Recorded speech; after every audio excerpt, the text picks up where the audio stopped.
तो दोस्तों, हाल ही में the strangers chapter 3 inch release हुई है।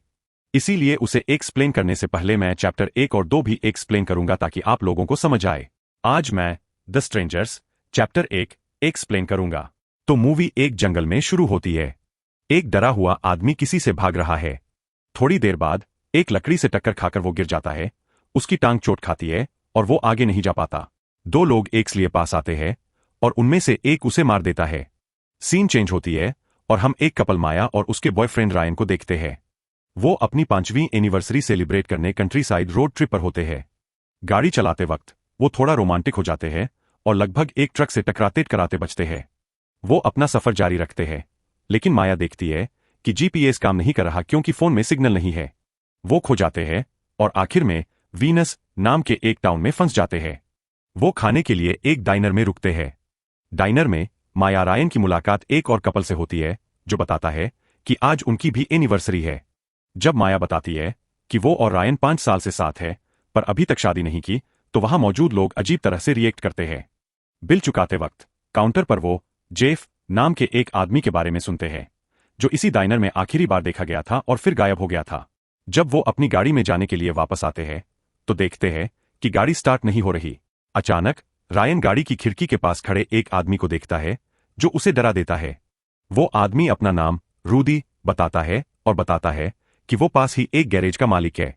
रूदी गाड़ी चेक करता है और बताता है कि अल्टरनेटर खराब है, उसे रिप्लेस करना पड़ेगा।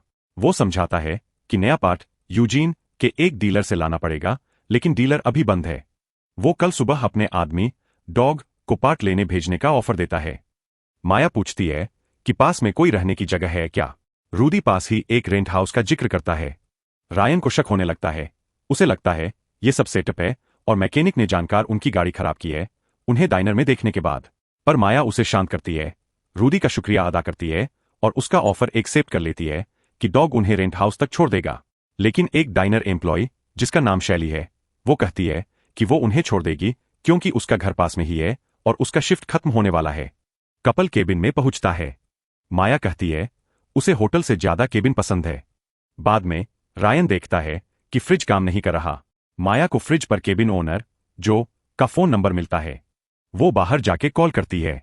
वॉइसमेल पर वो मैसेज छोड़ती है कि जो आज ही फ्रिज ठीक कर दे। कुछ देर बाद उन्हें दरवाजे पर खटखटाहट सुनाई देती है। जब रायन दरवाजा खोलता है तो एक लड़की पूछती है क्या तुम्हारा यहां है। माया जवाब देती है तुम गलत घर पर हो और लड़की कुछ बोले बिना चली जाती है। वो दोनों इस बात से हैरान होते हैं, खासकर क्योंकि वो एक रिमोट एरिया में है। थोड़ी देर बाद वो दोनों वही लड़की को दूर खड़ी हुई देख पाते हैं जो उन्हें देख रही है। जब रायन बाहर का लाइट ऑन करता है तो लड़की अचानक गायब हो जाती है। वो इस बात को इग्नोर करके अपने पुराने ट्रिप्स की यादों में खो जाते हैं। कुछ देर बाद रायन को अस्थमा अटैक आता है। माया को याद आता है कि उसका इन्हेलर गाड़ी में रह गया है। रायन केबिन के बाहर रखी पुरानी मोटरसाइकिल पर टाउन चला जाता है इन्हेलर लाने के लिए। अगले सीन में माया अपनी फ्रेंड डेबी को वीडियो कॉल कर रही होती है। तभी उसे किसी की आवाज सुनाई देती है। वो सोचती है कि रायन वापस आ गया है, इसीलिए कॉल खत्म करके चेक करने जाती है। पर रायन नहीं मिलता और दरवाजे पर खटखटाहट सुनाई देती है। वो घबरा जाती है। पीपहोल से देखने पर कोई नहीं दिखता। अचानक वही लड़की फिर से आकर पूछती है क्या तुम्हारा यहां है। माया सख्त होकर जवाब देती है कि कोई तुम्हारा यहां नहीं है और फिर पीपहोल से देखने पर वो लड़की वही खड़ी रहती है। माया दरवाजा लॉक करती है पर लड़की खटखटाना जारी रखती है और वही सवाल दोहराती है। तभी माया को किसी के कदमों की आवाज सुनाई देती है जो घर से दूर जा रही है। वो घबरा कर काउच पर बैठ जाती है रायन का इंतजार करते हुए। उसे याद आता है कि उसका फोन टेबल पर रखा था जो अब नहीं है। ढूंढने पर उसे पास ही मिल जाता है, लेकिन एक लड़की के क्रीपी गीत गाने की आवाज सुनकर वो और डर जाती है। खिड़की से देखने पर कोई नहीं दिखता। वो रायन को कॉल करती है पर उसका फोन वॉइसमेल पर जाता है। मैसेज में वो बताती है कि वो लड़की फिर आई थी और चली गई और उसे जल्दी से वापस आने के लिए कहती है। इस दौरान रायन गैरेज पर पहुंचता है। वहां कोई नहीं है। वो अपनी गाड़ी से इन्हेलर निकालता है। अचानक रूडी आ जाता है। रायन समझाता है कि ये उसकी गाड़ी है और वो कुछ लेने आया था। रूडी कहता है कि रायन को पहले कॉल करना चाहिए था और मजाक में कहता है कि शायद उसने उसे कार थीफ समझ लिया था। दूसरी तरफ केबिन में माया पियानो बजा रही होती है। बिल्कुल अनजान की एक आदमी जो स्केयरक्रो का मास्क पहने एक चेयर पर पीछे छुपकर बैठा है उसे देख रहा है। कुछ देर बाद वो आदमी वहां से गायब हो जाता है। बाद में जब माया शॉवर ले रही होती है, स्केयरक्रो फिर से आता है, उसे स्टॉक करता है। पर जब वो उसकी तरफ देखती है तो कोई नहीं होता। थोड़ी देर बाद केबिन की लाइट चली जाती है। माया को कोई चीज गिरने की आवाज सुनाई देती है। वो चेक करने जाती है और एक और स्टॉकर को सामने पाती है, जिसे देखकर वो डर जाती है। घबराकर वो ऊपर स्टोर रूम में जाकर छिप जाती है। उसका डर तब और बढ़ जाता है जब उसे कोई उस रूम की तरफ आते हुए महसूस होता है। खुशकिस्मती से वो रायन निकलता है, जो पूछता है कि वो यहां क्या कर रही है और लाइट क्यों बंद है। माया बताती है कि घर में कोई है और पूछती है कि क्या उसने बाहर किसी को देखा। रायन मना करता है। वो फ्यूज बॉक्स ढूंढते हैं और लाइट वापस लाते हैं। जब रायन पूछता है कि हुआ क्या, तो माया बताती है कि उसने एक क्रीपी मास्क पहने बड़ी आंखों वाले किसी को पास खड़े देखा था। रायन चेक करता है और एक पेंटिंग ढूंढता है। वो सजेस्ट करता है कि शायद माया ने कम लाइट में पेंटिंग को देखकर मास्क वाला आदमी समझ लिया। वो उसे समझाता है, कहता है कि नए घर में ऐसा महसूस होता है। अचानक फिर से दरवाजे पर खटखटाहट होती है। रायन चिरकर दरवाजा खोलने जाता है, लेकिन कोई नहीं है। पर दूर वो दोनों वही लड़की खड़ी देख पाते हैं जो उन्हें देख रही है। माया पूछती है कि क्या लड़की ने मास्क पहना है। रायन कहता है कि वो बता नहीं पा रहा। लड़की से मुकाबला करने के इरादे से रायन उसकी तरफ बढ़ता है, पर लड़की पहले ही भाग जाती है। वो जोर से उसे धमकाता है कि अगर वो वापस आई तो पुलिस को बुलाएंगे। इस एनकाउंटर के बाद रायन माया अंदर आके बैठते हैं और खाना खाने लगते हैं। तभी वो देखते हैं कि कुछ उनके फ्राइज पर टपक रहा है। ऊपर देखने पर वो एक मुर्दा चिड़िया लटकी हुई देखकर डर जाते हैं। घबराकर वो सारे दरवाजे खिड़कियां बंद कर देते हैं। अचानक कोई एक से दरवाजे पर मारने लगता है। डरकर वो अपने आप को एक रूम में लॉक कर लेते हैं। कुछ देर बाद स्केयरक्रो फेस वाला आदमी एक से दरवाजा तोड़कर अंदर आ जाता है, लेकिन चुपचाप उन्हें देखने के बाद वो अचानक चला जाता है। ये सोचकर कि खतरा टल गया है, माया रायन धीरे से नीचे आते हैं। रायन को उसका फोन मिल जाता है, पर वो टूट चुका होता है। वो केबिन छोड़ने का फैसला करते हैं, पर बाहर निकलते ही मोटरसाइकिल एक्सप्लोड हो जाती है। फिर से स्केयरक्रो से सामना होते हुए वो घर के अंदर वापस भाग आते हैं। वो वॉशरूम में छिप जाते हैं। माया सजेस्ट करती है कि क्योंकि घर का मालिक जो शिकारी है, तो शायद केबिन में कहीं हंटिंग राइफल हो। वो ये भी देखती है कि घर की फाउंडेशन जरा उठी हुई है, जिसका मतलब है कि वहां क्रॉल स्पेस हो सकता है जिसके थ्रू वो छिप या भाग सकें। वो दोनों घर के नीचे से क्रॉल करके भागने की कोशिश करते हैं। ऐसा करते वक्त माया के हाथ पर एक कील लग जाती है। वो चिल्लाती है, जिससे पिनअप गर्ल यानी पहले वाली लड़की को उनका लोकेशन का पता चल जाता है। रायन माया को जल्दी से चुप कराता है और एक झटके में कील निकाल देता है। दर्द के बावजूद वो केबिन से बाहर निकलने में कामयाब हो जाते हैं और शेड की तरफ भागने लगते हैं। रास्ते में रायन गिर जाता है।